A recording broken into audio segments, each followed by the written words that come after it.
Hi எல்லாருக்கும் வணக்கம்.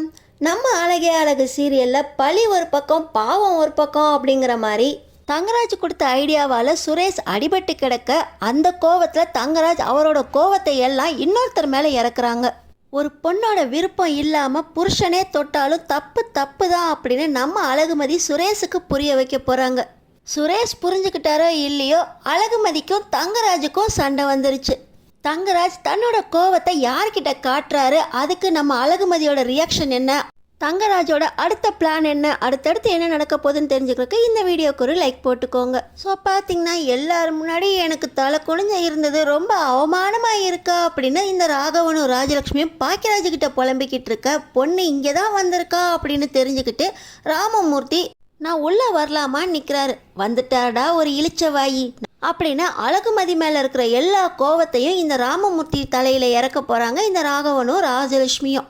எந்த பிரச்சனைனாலும் போலீஸ் ஸ்டேஷனில் போய் நிற்கணும் அப்படின்னு நீங்கள் சொல்லி கொடுத்து வளர்த்துருக்கீங்களா? உங்கள் பொண்ணுக்கு நல்லா வாழணுங்கிற எண்ணமே இல்லையா? எங்கள் 2 பேரையும் போலீஸ் ஸ்டேஷனில் நிற்க வச்சு எங்கள் குடும்பத்தையே அசிங்கப்படுத்திட்டா. என் புள்ள வேலை பார்க்குற ஸ்டேஷனுக்கே போய் என் புள்ளக்கிட்டையே கம்ப்ளைண்ட் பண்ணி எங்களை ஸ்டேஷனில் வச்சு விசாரிக்க வச்சிட்டா. தெரியாதனமாக உங்கள் பொண்ணை கல்யாணம் பண்ணி கூட்டி வந்து ரொம்ப பெரிய தப்பு பண்ணிட்டோம். அவள் இந்த வீட்டுக்கு வேண்டவே வேண்டாம். அவளை அத்து விட்டுட்டு என் பிள்ளைக்கு வேறொரு நல்ல பொண்ணாக பார்த்து கல்யாணம் பண்ணி வச்சாதான் என் பிள்ளைக்கு வாழ்க்கையில் மறுபடியும் சந்தோஷம் கிடைக்கும்.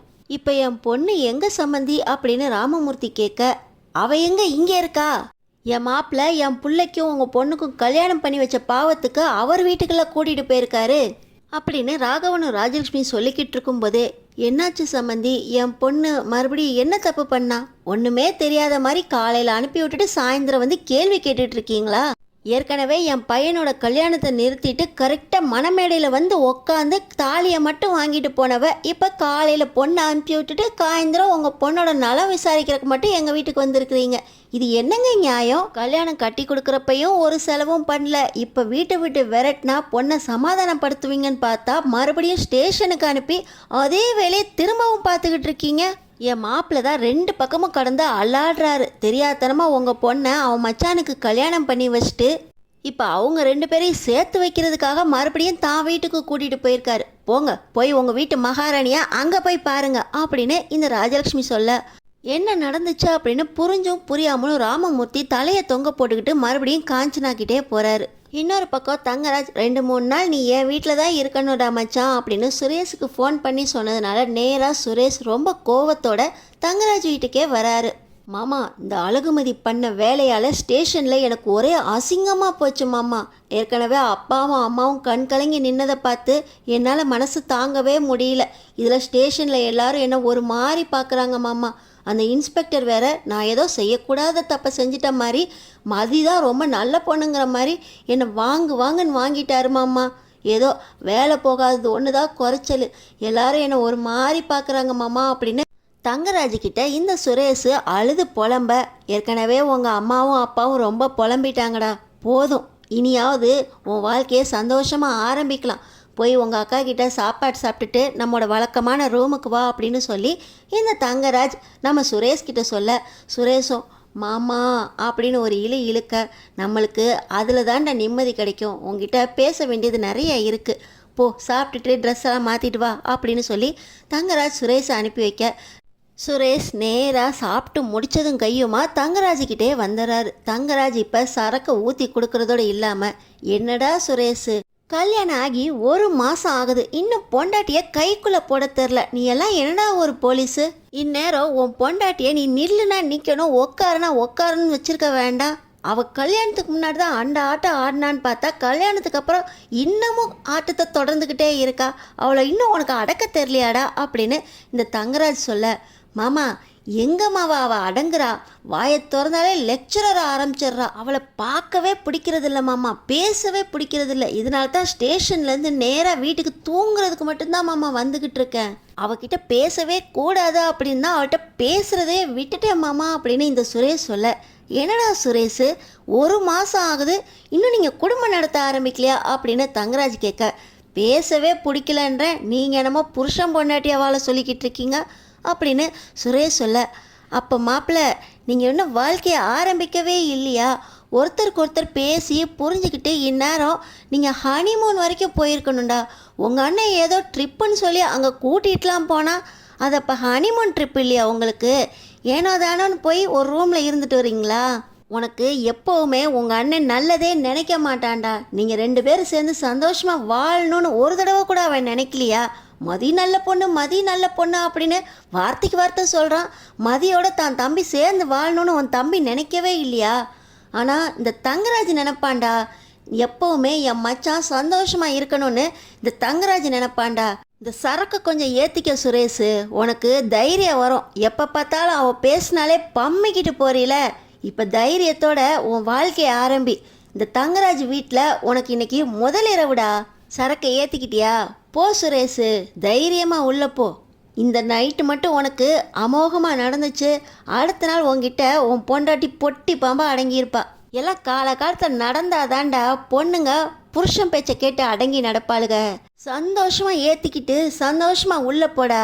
அதுக்கப்புறம் பாரு என்ன நடக்குது அப்படின்னு சொல்லி இந்த சுரேஷுக்கு அசிங்கமாக சொல்லி கொடுக்குறாரு இந்த தங்கராஜ்.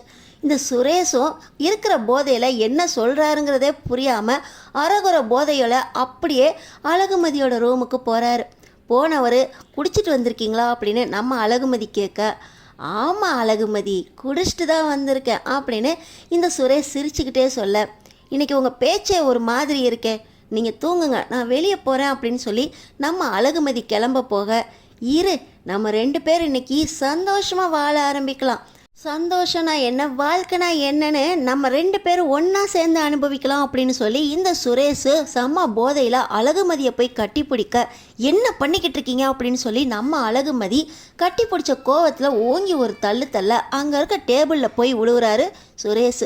விழுந்த வேகத்தில் ஐயோ மாமா அப்படின்னு கத்துறாரு இந்த சுரேஷ். பார்த்தீங்கன்னா தலையிலேருந்து ரத்தம் வருது. அப்படியே தலையில் கையை வச்சுக்கிட்டு சுரேஷ் ஒரு பக்கமாக சோகத்தோடு உக்காந்துருக்க, இன்னொரு பக்கம் சுரேஷை அனுப்பி வச்சிருந்த இந்த தங்கராஜ் ரொம்ப சந்தோஷமாக போதை மயக்கத்தில், ரேவதி ரேவதி இன்னைக்கு ரொம்ப நல்ல காரியம் பண்ணியிருக்க ரேவதி, என்னால் ஒரு வாழ்க்கை ஆரம்பிக்க போது, அடங்காத குதிரையை இந்த தங்கராஜ் அடக்கி வைப்பான், அதுக்கு ரொம்ப நல்ல ஐடியாவை கொடுத்துட்டு வந்திருக்கான் இந்த தங்கராஜ் அப்படின்னு போதையில் உறங்கிக்கிட்டே இருக்க, என்னங்க பண்ணி வச்சுருக்கிறீங்க? சுரேஷ் வந்திருக்கான், இன்றைக்கி போய் குடிச்சிருக்கீங்க, அவனையும் குடிக்க வச்சுருக்கீங்க. இன்றைக்கி மதி என்ன பண்ண போகிறாலோ தெரியலையே.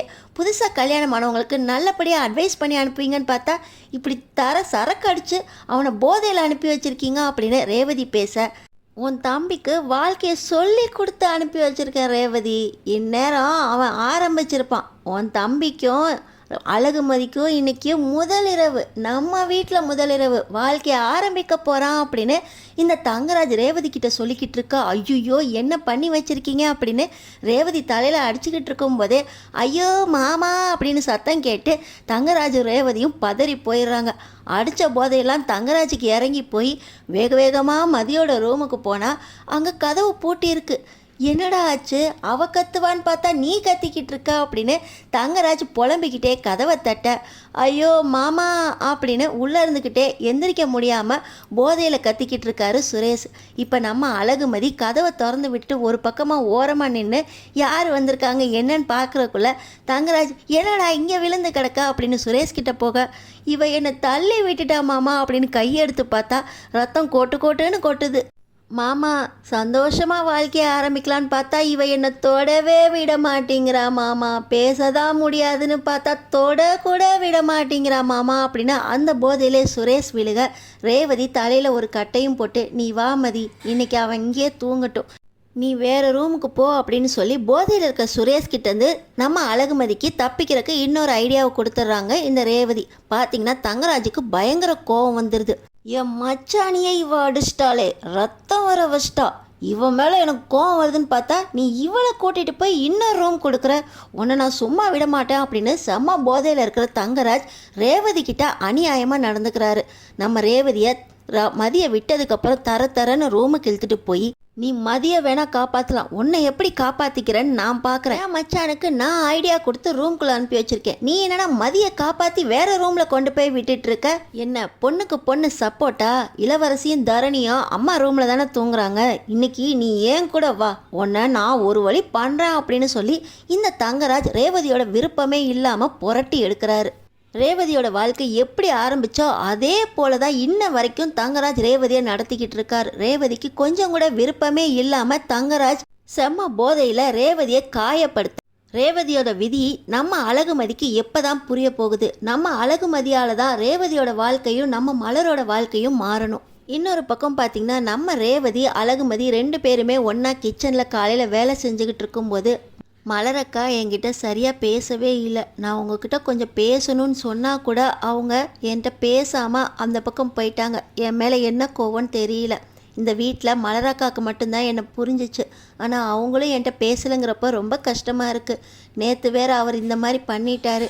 இன்னும் இதெல்லாம் என்னென்ன பிரச்சனை வெடிக்க போதோ தெரியல அப்படின்னு ரேவதியும் நம்ம அழகுமதியும் பேசிக்கிட்டு இருக்கும்போது நம்ம மலர்கிட்டேருந்து ரேவதிக்கு கால் வருது.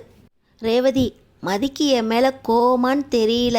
எனக்கு தான் சுயமரியாதை இல்லை அப்படின்னா யார்கிட்ட எப்படி பேசுகிறதுனே தெரியல.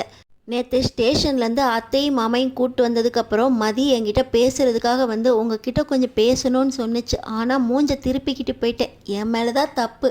மதிக்கிட்ட ஒழுங்காக பேசி அவளை புரிஞ்சுக்கிட்டு இருக்கிறது இந்த வீட்டில் நான் ஒருத்தி தான். நானும் இல்லாட்டினா மதி ரொம்ப உடஞ்சி போயிடுவா. நான் மதிக்கிட்ட பேசணும். அவள் தூங்கி எஞ்சதுக்கப்புறம் அவகிட்ட ஃபோன் கொடுக்குறியா அப்படின்னு சொல்லி ரேவதி கிட்ட நம்ம மலர் ரொம்ப சங்கடப்பட்டு பேச, நீங்கள் பேசுகிறது எல்லாமே மதி கேட்டுக்கிட்டு தான் இருக்கா. அவள் என் கூட தான் நின்று கிச்சனில் வேலை பார்த்துக்கிட்டு இருக்கா. நீங்கள் அவ கூடயே பேசுங்க அண்ணி அப்படின்னு சொல்லி நம்ம ரேவதி மலரோட காலை மதிக்கிட்ட கொடுக்க, அக்கா என்னை மன்னிச்சிருங்கக்கா, நான் அத்தையும் மாமாவையும் ஸ்டேஷன் வரைக்கும் கூப்பிட்டு போகணுன்னு நினைக்கவே இல்லை.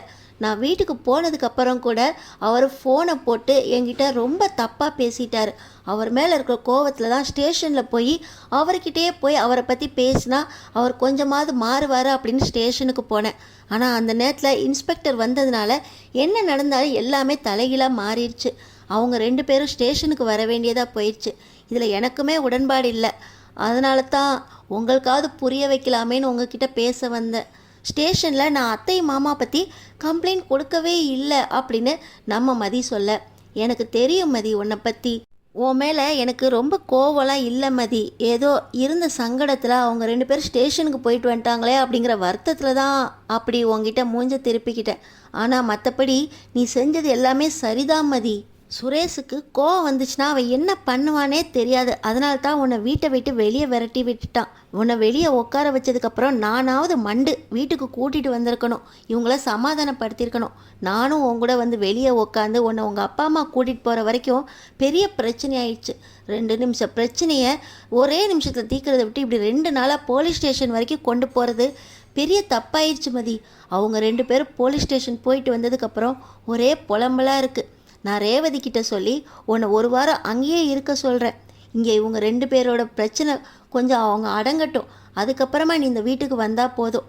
ஆனால் எனக்கு இன்னொரு கவலை என்னன்னா, தங்கராஜனும் ஒரு மாதிரி தான். அந்த வீட்டில் போய் அவரை நீ எப்படி சமாளிக்க போகிறேன்னு தெரியல. ரேவதியோட அத்தையும் ரொம்ப பேசுவாங்க. கொஞ்சம் அமைதியாக இருமதி அப்படின்னு நம்ம மலரக்கா சொல்ல, உடனே நம்ம மதியும் அதெல்லாம் நான் பார்த்துக்கிறேன்க்கா, நான் யார்கிட்டையும் ரொம்ப பேச மாட்டேங்க்கா, என்ன நடந்தாலும் இனி அமைதியாக இருக்கணும்னு நினச்சி தான் வந்தேன்.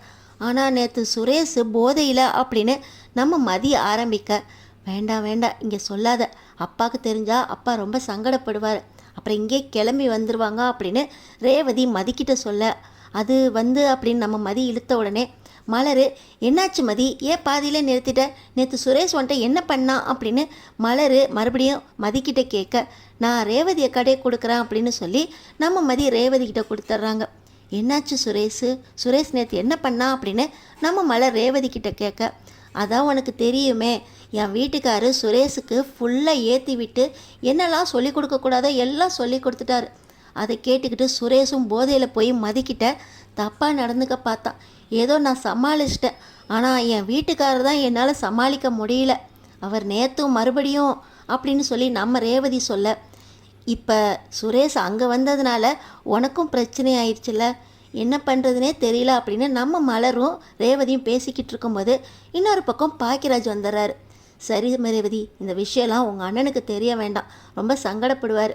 ஏற்கனவே அவங்க அப்பாவும் அம்மாவும் நைட்டெல்லாம் அழுது தீர்த்துட்டு இப்போ தூங்கிக்கிட்டு தான் இருக்காங்க. இவரும் நைட்டெல்லாம் தூங்கலை, பார்த்துக்கலாம் அப்படின்னு சொல்லி மலரும் ரேவதி பேசி முடிச்சுக்கிட்டு இருக்கும்போதே பாக்கியராஜ் வந்துடுறாரு. இங்கே பாக்கியராஜை மலர் சமாளிக்க இன்னொரு பக்கம் பார்த்திங்கன்னா அவள் இப்போ எங்கே இருக்கான்னு யாருக்கு தான் தெரியும், என் மாப்பிள்ளை கூட்டு போயிட்டாரே அப்படின்னு இப்போ அந்த ராஜலக்ஷ்மி சொன்னது மட்டும்தான் ராதமூர்த்திக்கு கேட்டுக்கிட்டே இருக்குது. என் பொண்ணை ஒரு எட்டு பார்த்துட்டு வர போகிறேன் அப்படின்னு சொல்லி ராமமூர்த்தி காலையிலே கிளம்ப, என்னங்க இன்றைக்கி ஆஃபீஸ் போலையா அப்படின்னு சொல்ல, முதலாளி வீட்டில் தான் நம்ம பொண்ணு மதி இருக்குதான், நீயும் வா ஒரு எட்டு அங்கே போய் பார்த்துட்டு நான் அப்படியே ஆஃபீஸ் கிளம்பிடுறேன், நீ ஆட்டோவில் வீட்டுக்கு வந்துடா அப்படின்னு சொல்லி ஐடியா பண்ணி ராமமூர்த்தியும் காஞ்சனாவும் தங்கராஜ் வீட்டுக்கு வராங்க. இப்போ தான் சுரேஷ் தங்கராஜ்கிட்ட, மாமா இந்த கட்டோட நான் ஆஸ்பத்திரிக்கு தான் போகணும் மாமா, ஸ்டேஷனுக்காக போனேன், எல்லாரும் என்னை சிரித்து சாவடிச்சிருவாங்க, ஏற்கனவே இவளால் எனக்கு ஒரே அசிங்கம், இதில் இவள் மண்டையை உடச்சி என்னை ஸ்டேஷனுக்கு அனுப்பி வச்சிருக்கா அப்படின்னு என்னை பார்த்து அசிங்கமாக சிரிப்பாங்க, நான் இன்றைக்கி ஸ்டேஷனுக்கு போகல மாமா அப்படின்னு சொல்லி சுரேஷ் வீட்டிலே இருக்க இந்த நேரத்தில் ராமமூர்த்தியும் காஞ்சனாவும் வீட்டுக்கு வந்து, சார் உள்ளே வரலாமா அப்படின்னு சொல்லி தங்கராஜ்கிட்ட அனுமதி கேட்டு உள்ளே வர, சார் நடந்ததெல்லாம் கேள்விப்பட்டேன் அப்படின்னு ராமமூர்த்தி ஆரம்பிக்கிறார். என்ன ராமமூர்த்தி கேள்விப்பட்டீங்க? உங்கள் பொண்ணு என்னென்னலாமோ நடந்துக்கிட்டு இருக்கா, ஸ்டேஷனில் கொண்டு போய் நிறுத்தினதும் இல்லாமல் இங்கே என் மச்சானை பாருங்க அப்படின்னு சொல்லி சுரேஷை காண்பிக்க, அப்போ தான் ராமமூர்த்தி சுரேஷை கவனிக்கிறாரு தலையில் கட்டோடு இருக்கிறத. சார் மாப்பிள்ளைக்கு என்னாச்சு அப்படின்னு சொல்லி பதறி போக, எல்லாம் உங்கள் பொண்ணோட கைங்கரியம்தான், வாய் தான் ரொம்ப நீளமாக இருக்குன்னு பார்த்தா கையை அதை விட நீளமாக இருக்குது, உங்கள் பொண்ணும் என் மச்சானும் சந்தோஷமாக இருக்கட்டும்னு சொல்லி 2-3 நாள் இங்கேயே இருக்கிறதுக்காக கூட்டிகிட்டு வந்தேன், அவங்க வாழ்க்கையை ஆரம்பிக்கட்டும் அப்படின்னு நேற்று என் சுரேஷுக்கு நிறைய அட்வைஸ் பண்ணி அவள் கூட வாழ்கிறதுக்காக அனுப்பி வச்சா அவள் மண்டையை உடைச்சிருக்கா, என்னதான் நினச்சிக்கிட்டு இருக்கா உங்கள் பொண்ணு, இந்த தங்கராஜோட உண்மையான முகத்தை அவள் இன்னும் பார்க்கல, என்னதான் பொண்ணை வளர்த்து வச்சுருக்கீங்கன்னு தெரியல, என் மாமனார் மாமியார் தான் உங்களை கூப்பிட்டு அட்வைஸ் பண்ண சொல்லுங்கன்னு சொல்லுவாருன்னு பார்த்தா இன்றைக்கி என் வீட்டுக்கு வந்ததுக்கப்புறம் கூட உங்களை கூப்பிட்டு உங்கள் பொண்ணுக்கு அட்வைஸ் பண்ணுங்கள், என்னதான் அட்வைஸ் பண்ணுங்கன்னு சொல்லி எங்களுக்கு சலிச்சே போனாலும், ஆனால் உங்கள் பொண்ணுக்கிட்ட நீங்கள் அட்வைஸ் பண்ணுறது சலிச்சே போக மாட்டேங்குது, திரும்ப உங்களை வர வச்சுக்கிட்டு இருக்கா, இந்த தங்கராஜோட வேலையை இனிதான் பார்க்க போகிறா, எப்படியாவது என் மச்சானையும் உங்கள் பொண்ணையும் சந்தோஷமாக நான் வாழ வைக்கிறேன், அது வரைக்கும் நீங்கள் இந்த வீட்டு பக்கமே எட்டி பார்க்காதீங்க, கிளம்பி போங்க அப்படின்னு சொல்லி ராமமூர்த்தியும் காஞ்சனாவையும் கிளம்பி போக சொல்ல, இவங்க 2 பேரும் கிளம்பி போகிறத இப்போ தான் நம்ம அழகுமதி கிச்சன்லேருந்து வந்து பார்க்குறாங்க. எங்கள் அப்பா அம்மாவை போய்கிட்டு இருக்காங்க, என்ன சொல்லி அவங்கள அனுப்புனீங்க அப்படின்னு நம்ம அழகுமதி தங்கராஜ்கிட்ட கேட்க, எல்லாம் சொல்ல வேண்டியதெல்லாம் சொல்லியாச்சு, நீ உள்ளே போய் வேலை பார்க்குற வழியை பாரு, 2 பேரும் கிளம்பிடுங்க, உங்கள் 2 பேரையும் கூப்பிட்டுக்கிட்டு நான் கொடைக்கானல் போகிறேன், உங்கள் 2 பேருக்கும் ஹனிமூன் டிக்கெட் புக் பண்ணிட்டு வரேன் அப்படின்னு சொல்லி இந்த தங்கராஜ் சுரேஷுக்கும் அழகுமதிக்கும் ஹனிமூன் ஏற்பாடு பண்ணியிருக்காரு. மாமா இவ கூடையா அப்படின்னு சொல்லி சுரேஷ் சலிச்சுக்க அழகுமதி உள்ளே போயிடுறாங்க. மச்சான் நீ தான் இன்னும் எப்படி இருந்தாலும் ஸ்டேஷனுக்கு போக மாட்டேன்னு சொல்லிட்ட, ஹனிமூன் கொண்டாடுறா, அப்போயாவது இவளை நீ அடக்குறியான்னு பார்ப்போம் அப்படின்னு சொல்லி நானும் உன் கூடையே துணைக்கு வரேன் அப்படின்னு தங்கராஜ் தைரியம் கொடுத்து சுரேஷுக்கும் அழகுமதிக்கும் கொடைக்கானலுக்கு ஹனிமூனுக்கு டிக்கெட் ஏற்பாடு பண்ணுறாரு.